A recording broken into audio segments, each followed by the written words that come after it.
¿Qué tal, ingeniero? Buenas noches, un gusto saludarle. Esta es la presentación del proyecto que está a cargo de mi servidor, obviamente, y mis compañeros, los cuales son Erwin Ramírez, Javier Sandoval, Christopher Herrera y Fidian Morales. Vamos a compartir pantalla para que mis compañeros vayan de la mano con la presentación. Tenemos como primer punto, pues, proyecto colaborativo, ¿verdad? Que está conformado por los integrantes del grupo otra vez mencionados, pues, Fidia Morales, mi servidor Teddy Castellanos, Javier Sandoval, Erwin y Christopher Herrera. Tenemos el índice, ¿verdad? Que sería la introducción, objetivos, marco teórico, resolución de ejercicios, conclusiones, recomendaciones y bibliografía. Fidian, por favor. Ok, sí, para la parte de introducción, pues lo que hicimos fue recopilar los métodos que usted nos dio en clase. Estos métodos, pues, como verá, pues, eh, dentro de las cosas que yo logré aprender también y comparto aquí con los compañeros, es un método, fueron varios métodos de aproximaciones y la idea era encontrar soluciones cercanas a un error, a lo que le llamamos, pues, cero. Y pues estos métodos que usted nos ayudó a entender, pues son fundamentales en análisis numérico. Esto permite, pues, por supuesto, resolver problemas que no siempre pueden resolverse de forma exacta o a través de algo lógico o analítico. De manera teórica, pues utilizamos lo que son los métodos de bisección, el punto fijo, el método de Newton-Raphson, que fue el que me tocó a mí, secante y Jacobi. Pues ahí vamos a mostrar lo que son las características, sus principales ventajas, desventajas y la implementación, pues utilizamos lo que fue Excel y el MATLAB. ¿Sí? Teddy, Ok. siguiente. Ok. Tenemos el marco teórico, ¿verdad? Entonces, en el marco teórico tenemos el método de bisección, que es un método, pues, cerrado que se utiliza para encontrar raíces de una función.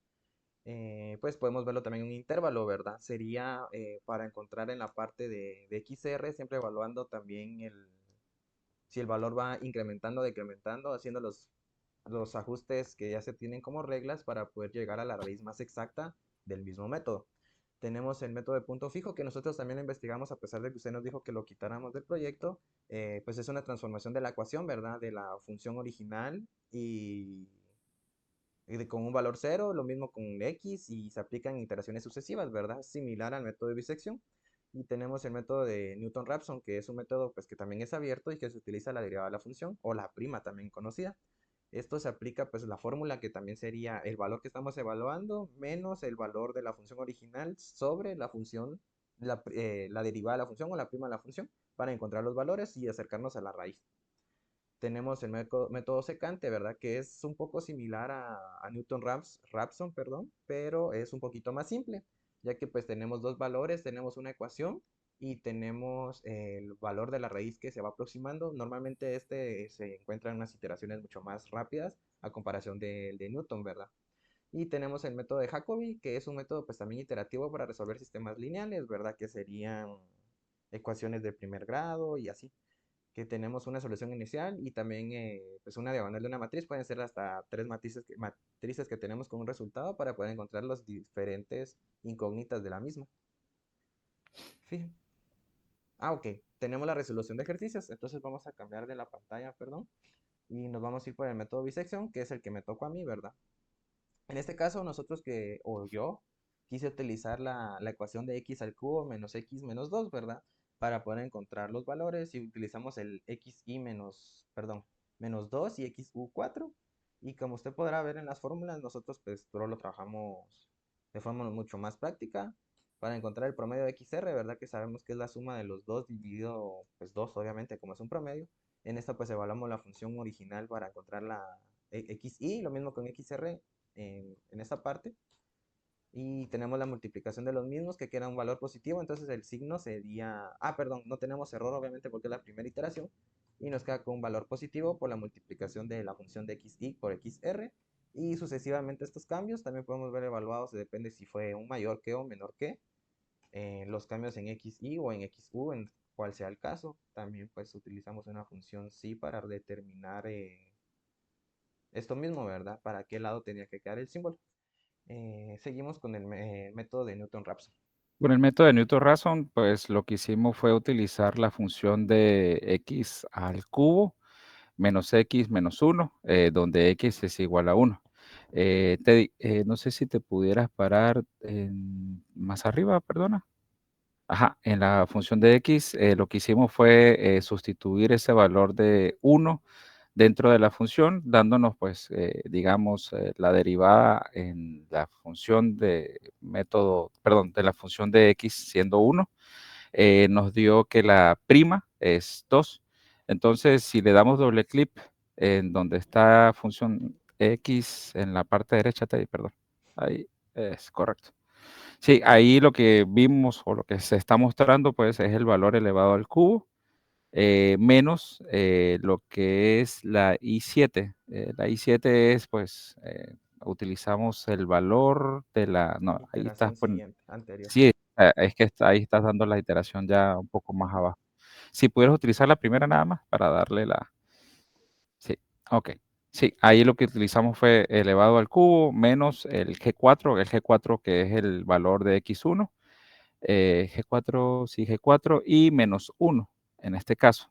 Si nos pasamos a la prima, función de X prima, ahí lo que hicimos fue utilizar pues el valor que nos dio de la derivada para poder sacar la prima y en el 1.5 que está a la derecha,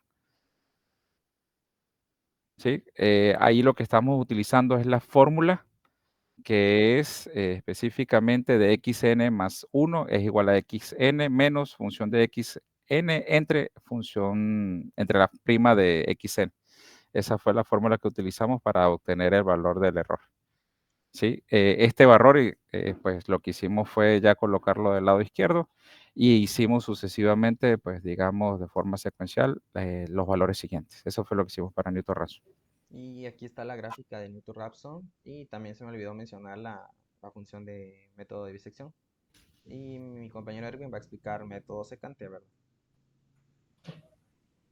Bueno, como nuestro compañero Teddy ya nos había mencionado anteriormente, el método secante es similar, diría que bastante similar al método de Newton-Raphson, solo con una diferencia, bueno, aparte de las fórmulas, y es de que en este no es necesario utilizar la función prima, no es necesario derivar la función original, simplemente basta con tomar los datos de x1 y x0, que en este caso la regla es de que x1 siempre va a ser el, el valor más alto y x0 va a ser el valor más bajo. En este caso 7 es más alto y 5 es más bajo, por eso es que es x0.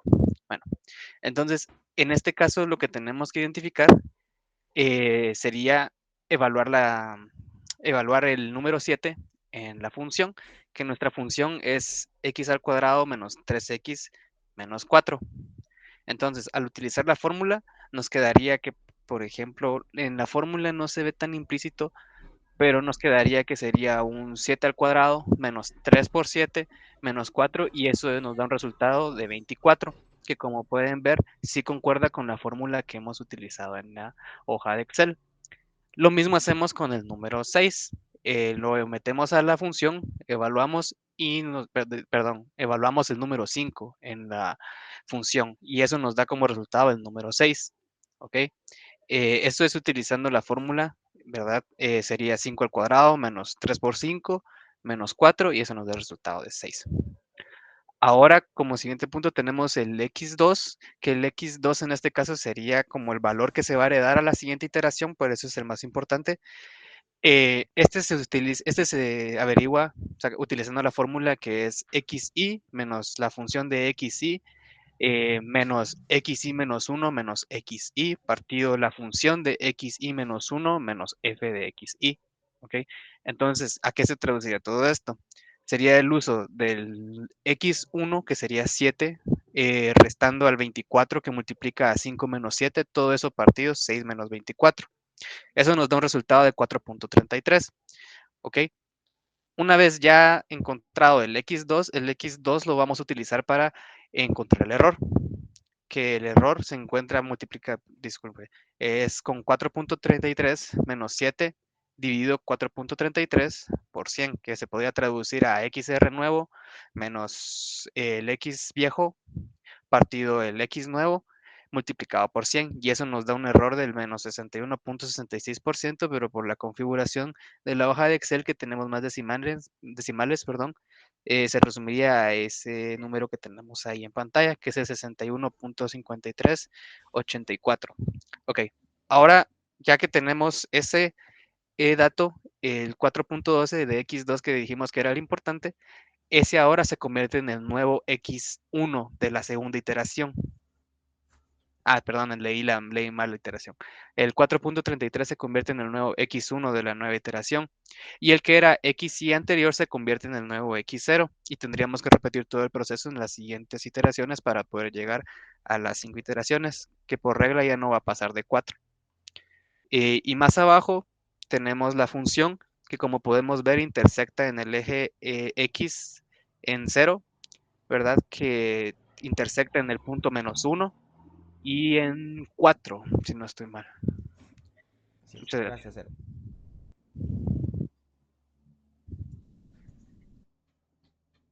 Javier, Buenas ¿pasas? noches, a mí me tocó el método de Jacobi. Primero tenemos un sistema de ecuaciones, que sería donde dice sistemas de ecuaciones inicial, serían puede ser para matrices de 3x3 y matrices de 2x2. Luego la ecuación lineal la representamos como una matriz, como está ahí, que sería la matriz A y la matriz B, que serían los resultados. Luego determinamos la diagonal dominante de la matriz, donde A1 tiene que ser mayor a A2 más A3.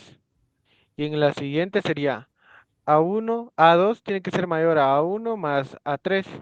Y en la siguiente sería 4, que sería A3, tiene que ser mayor a A1 más A2, como se puede ver en el siguiente cuadro.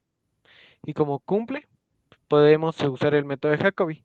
Si no cumple, lo que pasa es que tenemos que hacer demasiadas iteraciones para poder llegar a un resultado. Entonces, en el siguiente cuadro tenemos las iteraciones de cada método. Entonces, vamos calculando el resultado de x1, x2 y x3. ¿Te podrías poner en la primera iteración, Teddy? Abajo. Perdón. Para la primera iteración asumimos como x1, x2 y x3 un valor de 0. En la siguiente ya tomamos los siguientes valores. Como puede ver, se utiliza para x1, se utiliza el resultado que sería b1 por menos a1 por x2 menos a3 por x3, así como se puede ver en la hoja de cálculo. Para x2 se utilizaría b2 menos a2 por x1 menos a3 por x3. Esto partido a2, que serían prácticamente todas las divisiones se usan con la diagonal dominante. Y en x3 utilizaríamos b3 menos a3 por x1 menos a2 por x2 partido a3, y luego pues tendríamos que calcular el error. El error ya depende de qué tan exacto queramos hacerlo para poder seguir haciendo iteraciones. Eso sería todo. Gracias, Javier. Aquí está la gráfica de lo que realizó mi compañero, ¿verdad? Que quedaría tridimensional. Y tenemos método falsa posición. Chris. Ok, a mí me tocó el método de falsa posición. Entonces, para el método de falsa posición nosotros necesitamos un límite inferior y un límite superior, el cual es xy y xu, que en este caso xy es igual a 5 y xu es igual a 8. También necesitamos una ecuación, que en este caso pues es menos 0.4x elevado al cuadrado más 2.3x más 2.2, y necesitamos las fórmulas que están hacia la derecha, Teddy, la fórmula de XR, y también necesitamos la fórmula del error. Entonces esto lo vamos a utilizar aquí en el Excel. Pues en la primera iteración que podemos ver por acá, es el 5, ¿verdad? Porque necesitamos armar una tabla al cual tenga XY, XR, que sería la raíz, XU, f de xy, f de xr, f de xu y la multiplicación de f de xy por f de xr. Ok, entonces el valor inicial de xy es 5 y el valor inicial de xu es 8. Entonces, xr se genera de la fórmula que vimos anteriormente. En este caso, pues al estar usando Excel, pues vamos metiendo los valores. Ahí se van como que pintando, no sé si se alcanza a ver, pero se van como que pintando cuando se modifica. Si puedes darle clic a ese que, al primerito de XR. Por favor. Entonces, pues ahí se puede ver la fórmula. Entonces, esa fórmula es la misma que tenemos hacia la derecha donde dice XR. Entonces, eso pues nos va a dar un valor, el cual en este caso es 6.2758. El caso de XU pues es el valor inicial que ya nos dieron, que es el límite superior. Y la función de XY pues también es una fórmula que estamos haciendo en Excel, que básicamente es el valor de XY dentro de la función original, y pues el mismo caso es para la función de XR, el valor de XR en la función, y también lo mismo para XU. Después tenemos una operación en la cual se basa en la función de XY por la función de XR, y esa es una multiplicación pues entre las dos casillas previas. Entonces en la primera iteración nosotros no tenemos un error porque como vimos en la fórmula anterior, el error se calcula del XR nuevo menos el XR anterior, partido XR nuevo. Entonces pues ahorita en este caso no tenemos estos valores, pero a partir de la segunda iteración sí ya lo tenemos. Si te pones en el segundo XY, Teddy, por favor, le das doble clic. No, XY, a secas. Ajá, ahí. Entonces ahí tenemos una condicionante, ¿verdad? Que es parte de las reglas de falsa posición. Entonces vemos que si el G9, que es la operación, la multiplicación es menor que 0, pues le damos el valor de lo que viene siendo el A9, que es el XY anterior, y si no, pues le damos el valor del B9, que es el XR anterior, ¿verdad? Esta es una condicionante que se hace a la hora de determinar el nuevo valor de XY, que en esta manera sería aquí en Excel. En el XR pues seguimos la misma fórmula de anterior, ¿verdad? Y pues en el XU, si le das clic al XU, segundo XU, ajá, pues también se necesita una regla, la cual es una condicionante, en la cual se evalúa la multiplicación anterior. Si es menor a 0, le damos el valor del XR, y si no, pues le damos el valor del XU anterior. Entonces, de esa manera calculamos estos valores. Luego, pues con estos tres valores que ya tenemos, ya podemos sacar, los metemos en la función original y ya podemos sacar los valores, que son esos tres, y luego pues ya podemos multiplicarlo. Entonces, ya teniendo estos valores, como ya tenemos un XR anterior y uno nuevo, pues ya podemos sacar el error. Si le das doble clic ahí a la casilla, podemos ver que también estamos trabajando la fórmula del error que vimos anteriormente en esta manera dentro de Excel. Y pues como son 10 iteraciones, pues vendríamos haciendo más o menos lo mismo hasta llegar a la 10ª iteración, que si te puedes poner ahí en el cuadrito verde, si nos fijamos en la 10ª iteración nos da 6.5852, que vendría siendo la raíz. Entonces, si te pones en la gráfica, Teddy, por favor.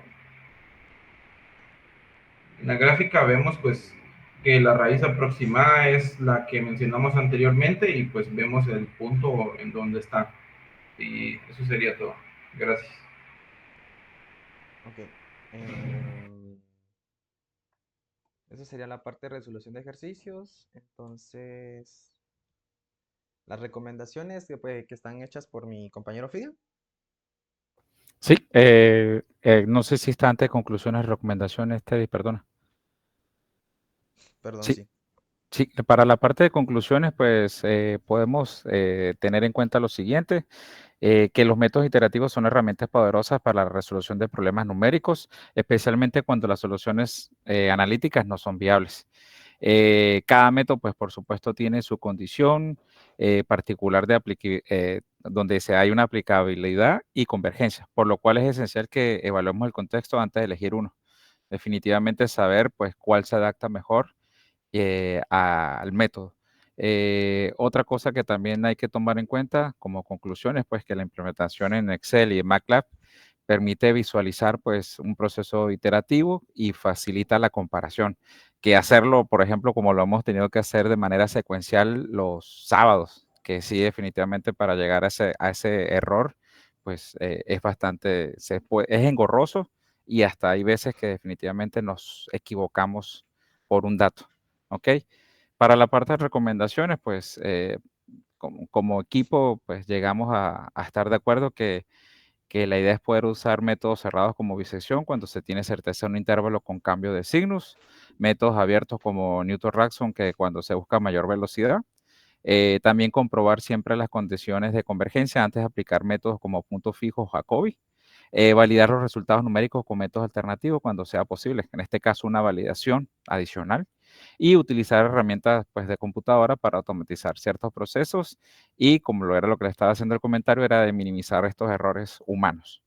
Definitivamente ahorita pues la tecnología nos ayuda a que no tengamos esos errores humanos. Esas son las recomendaciones que tenemos. ¿Ok? Y eso sería todo. Ok, y pues solo dejamos una simple leída de la bibliografía. Y pues esa sería nuestra presentación. Que tenga buena noche, ingeniero. Que esté bien, ingeniero. Feliz noche, ingeniero.